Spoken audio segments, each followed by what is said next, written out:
Welcome back to another episode of Divorce at Altitude. This is Ryan Kalamaya. This week we're going to be talking about spousal maintenance, and I'm joined by my co-host, Amy Goscha. How are you, Amy? Good. How are you doing, Ryan? I'm good. We're going to talk about money. We've been on kind of a spousal maintenance and alimony train, so let's ride that up the mountain and down back the backside. So this week, what are we talking about in particular with spousal maintenance? We're going to be looking at Colorado and also the maintenance guidelines, but also how there's such a variance between just the United States and different states. So that's really interesting, and I think will be helpful for people. Yeah, a study was done by Custody Exchange on alimony across the country, and listeners may recall I've had Shea Dreffs from the Custody Exchange to come in and talk about the rates of settlement for parenting disputes, and they have a whole host of different studies that they've done. This one in particular, we thought would be interesting for people to kind of hear our take and how Colorado stacks up with other states, and so we'll get into that. Amy, just for a working knowledge, just generally, we've talked before about alimony and spousal maintenance in high income divorces. That was episode 185. We've also come up with a series of how to podcasts, but just the general definition and purpose of spousal maintenance. Can you clue listeners in on what the purpose and definition of spousal maintenance is? I mean, really, like the definition of spousal maintenance is a need to the spouse that doesn't make as much in a marriage. And I'll be asking you, Ryan, kind of some more specifics in Colorado. But it really is to bridge that gap from when you're married and you have all of the money and then you're dividing it up for spouses to move forward, in their lives. So that's kind of just the general premise of that. And then there's if people have children, then there's also child support, which is separate. Right. And as I kind of have broken down in some of these how-to episodes, there are a bunch of factors that the court has to take into consideration. And when I say the court, divorce lawyers like us, we also take into consideration, and people doing it on their own, they should as well. And the statute is 1410 114. And really, there's a variety of factors. It's age, health, economic circumstances. Our hypothetical divorce clients, Eric and Melanie Wolf, if Melanie gets a rental property, that's going to be considered because it's going to generate income. But another factor that Colorado has that we'll get into in terms of the study that's unique. So, Colorado has a guideline or a formula. Now, that formula, it it is supposed to end or not apply when Eric and Melanie make a combined amount of $240,000 per year, or if it's more than that, then the guideline for the amount does not apply, and the formula for the amount, and I'll talk about the duration next, but the duration or the amount is supposed to be the 40% of the parties' combined monthly adjusted income. So if Eric and Melanie, Eric and Melanie, if they make combined amount $100,000 in a year, then you take 40% of that, and then you reduce it by, if Melanie is the lower income producer, whatever her income is, and so it's a formula, and it applies for 240. You and I were talking about the $240,000 threshold. It's interesting because that hasn't been updated as we kind of are discussing inflation. Any thoughts on that?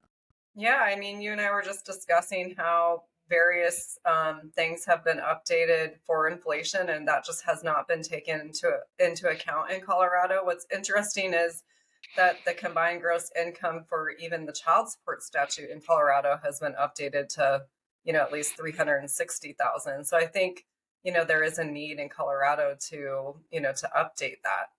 And one question I have for you, Ryan, in Colorado, is this formula, is it presumptive, or is it just something that a court can take into consideration when looking at whether or not to award spousal maintenance in a divorce? Good question. We get asked that all the time. So it under the law, it's not supposed to be presumptive. It's supposed to be one of the factors. And one thing that we'll talk about, Amy, is just how that can vary in terms of judge by judge. There's certainly judges that I am aware of who they use the formula and like that's what they do. And they're they're by law they are required to have the other factors, but that is just kind of it's almost a rubber stamp. It's not supposed to be. It's supposed to be one of one of the many factors along with the age and some of these other things. But then also in terms of the duration, there is a formula for the duration. That's irrespective of the amount. And to kind of put a little bit more context in terms of what we were talking about with the $240,000, this standard deduction by the IRS has increased, and that is because of inflation. And the Social Security, payout has increased, and that's because of inflation. And so generally in the age of inflation, people are making more money. They're spending more money because things cost more. And that's just the whole principle of inflation. But that $240,000, we had Robin Beatty on to talk about kind of the updates with the law on the 1410-114 with the statute. But that was several years ago, and we've had some notable inflation since then, and they haven't updated it. So it is something that is a little bit unique. But Amy, let's talk about, we've referenced this custody exchange study. Do you want to give listeners maybe just a little high level insight into what the study showed? Yeah, so custody exchange essentially took a specific scenario. So in their scenario, they had a husband who made 600 or 65,000. The wife made 35,000. They had two children. So they looked at across the country, and I think there were 12 states that had essentially a formula. So they ran the formula under that scenario, and they found that Louisiana had the highest amount, that under that scenario that a person would receive spousal maintenance. It was upward of, 1,700 or something around there. So there just was such a variance between, the formulas. There's certain states that don't have formulas, and under that scenario, the wife would not have received any spousal maintenance. And those would have been states such as New Mexico, Texas, and then there was one other state. So just seeing the variance across the United States, is very interesting, but also concerning, for a divorced couple going through this process. Yeah, and for anyone watching, you can see I've done a screen share here from the custody exchange, and for those that can't listen, you can check out the video or go to the custody exchange's website. But they have these graphs, and that third state that you referenced, as you couldn't remember, Amy, was Virginia, where I went to college. And so I think it's one of those things where I've talked with Brian Walters on this podcast about the difference between Colorado and Texas in terms of outcomes. Separate property, we've talked about before. The way that Colorado views separate property is markedly different from other states. And, according to the study, and it makes sense to me, it's very different in terms of alimony. And so it's great if you're Melanie Wolf and you are getting a divorce and you're receiving maintenance in Louisiana, because you're going to get substantially more than you would compared to Virginia, where you're not going to get any. And Colorado really falls within the right in kind of the middle. So when you're comparing Colorado, it's in terms of venue or forum shopping, we kind of are right in the middle. So there's nothing that was really kind of sticking out. If we kind of move on, I think it's also helpful for people to know that in Colorado, according to the study, the average amount that was awarded was $417 per month. And that is, I think, helpful, Amy, to maybe put into context what judges in Colorado see, don't you think? Yes, absolutely.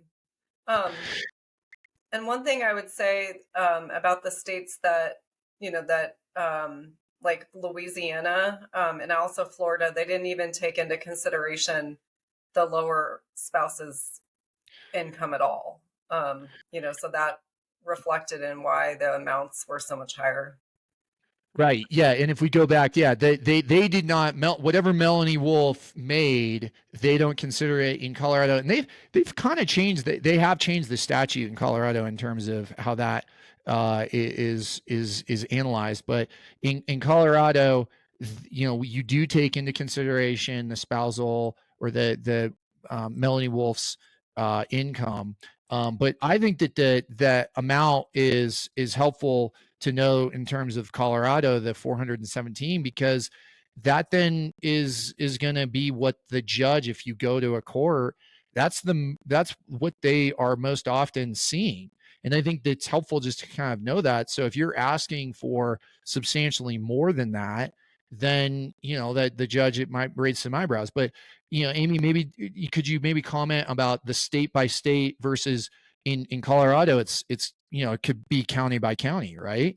Right. Yeah. In Colorado, I mean, you're in the mountains, I'm in the metro. I mean, depending on the judge, we could end up with a different, maintenance amount. And so the concern is that we need to make sure that people have some certainty across the state, but also across the nation. So I think that's just showing a trend of needing to look at this information and making sure that it's based off of, real financial circumstances. Yeah, you're exactly right. I mean, I talked with Robin Beatty about the kind of uh, the manner in which the legislature passed the guidelines. And I remember, Amy, I mean, we've been doing this long enough that I remember when we did not have the guidelines, Right. divorce lawyers freaked out. They're like, we're going to be out of a job. It's not just a formula.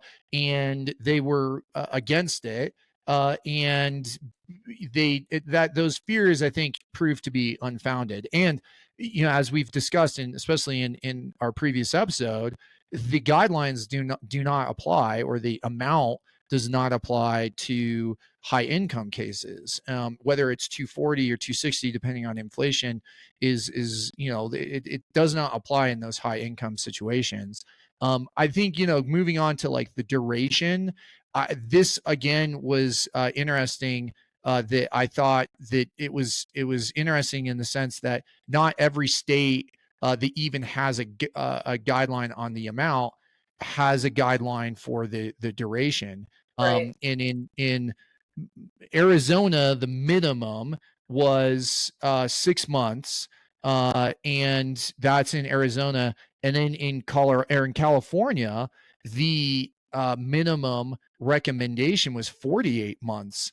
But like again, Colorado, we kind of fall right within the middle, and the duration, the average duration is 39 months. So that gives us a total amount of maintenance. If you multiply 417 per month by 39 months, that gets you to $16,000 and change. And so, but any thoughts on the duration aspect compared to other states, Amy? Yeah, I think it's important to note that under this scenario, it was a marriage that was 8 years. So what that means is, marriage of 8 years, that essentially it would be 6 months in Arizona and then 48 months in California. So just seeing that like duration discrepancy even across the states is concerning, because like depending on what state you live in, they gave an example of if this family lived in Kansas versus California, the husband would be paying $10,000 more in spousal maintenance if he was in California versus Kansas. So seeing that discrepancy is concerning because parties need to have some certainty, and it shouldn't just depend on the state that you're living in. Right. And I think my observation is, and I frequently share this with clients, is that that amount people, that's like a real amount to people. So each and every month, and so the difference between $1,000 per month and $1,200, they can really wrap their head around that. So like the $200 difference is okay. That might be a night out, or doing something at a restaurant, or they can really like conceptualize that $1,200 versus the $1,000. The duration, that is where people, I think, really have a hard time, especially recipient the recipient. They don't, it's hard for them to kind of delineate between 4 years and 5 years. And it's a much smaller number, right? But it really does make way more of a difference. The difference between 5 years and 4 years is going to be substantially greater than that 1,200 versus 1,000. And so that is where I think people, they don't understand about the guideline duration. And I've heard some judges, they kind of have made the comment that Colorado, or that the guideline duration is, they feel too long. And if you look at the study, we are a little bit on the higher side for the length, or the duration. California, as we mentioned before, has the longest duration, and then again Florida. So Florida is a great place for Melanie Wolf to go through a divorce and receive spousal support. But Colorado's not, they're not too far off in terms of that top section. And so I have seen judges reduce that duration, and they've made the comment that they feel like that's too long. Right. And I've had a slew of cases, and I'm sure you have, where there's long-term marriages. And when you're looking at the guideline in Colorado, the duration amount goes to 10 years. And so the question is the guideline doesn't apply to marriages over, 10 years. And also, if you have high asset cases, maybe there's not a need for maintenance. So even though it's a long-term marriage, there might not be a need. So there might be zero maintenance in those circumstances. Right. And we've talked about I've had several cases where people, they move from, a state such as California. We do have a lot of California transplants, New York, especially up in the mountains. And so, one presentation or tactic or argument is, hey, these people, they lived in this particular area. That's where, and the maintenance statute, or the maintenance would be X in this state versus, Colorado. I mean, ultimately, the judge is going to sit there and say, I'm a Colorado judge. I'm going to apply Colorado law. But like, it gets into the kind of fairness, the equities of, the where, and to compare and contrast. I think the research, presentation, and, we looked at these graphs, in terms of trial presentation, and we're going to have a different episode on preparation for mediation, and preparation for trial. But like in my practice, I've found those graphs to really show how long and how much are these requests and maintenance. What does that, what does that really mean? And when you can kind of show, hey, Melanie Wolf is asking for X, Eric is proposing Y, what is really the difference? Because you could say, well, it's $1,000 per month over X amount of months. Well, if you compare that to $1,200, it just is like, to make it less abstract. But I think, again, that gets down to the judge, how willing, like, you got to know your judge. It can vary from county to county and judge by judge. And this again highlights the study, the difference between Colorado and other states. It can be dramatic. And I think it's helpful for people to understand, where does Colorado just on an average stack up? And then what a difference a judge or a state, what that can really be a substantial amount of money. Any other kind of closing thoughts, Amy, on this particular issue? I think for me, just looking at the study can help us with updating the combined gross income, and really, trying to make it so it's more fair for people going through this. So that's really, what my takeaway has been as well. Right.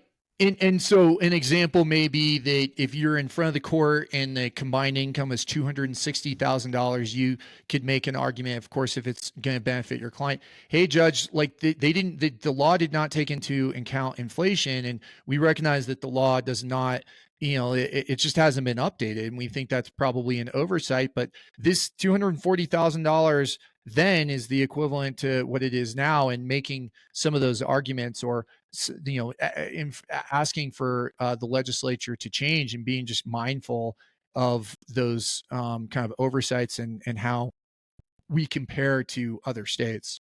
Right. Well, thanks for joining us on Divorce at Altitude. Hopeful that you, or I hope that you found this episode helpful. If so, please tell a friend, and give us a like on whatever podcast platform you listen to. But until next time, thanks for joining us on Divorce at Altitude.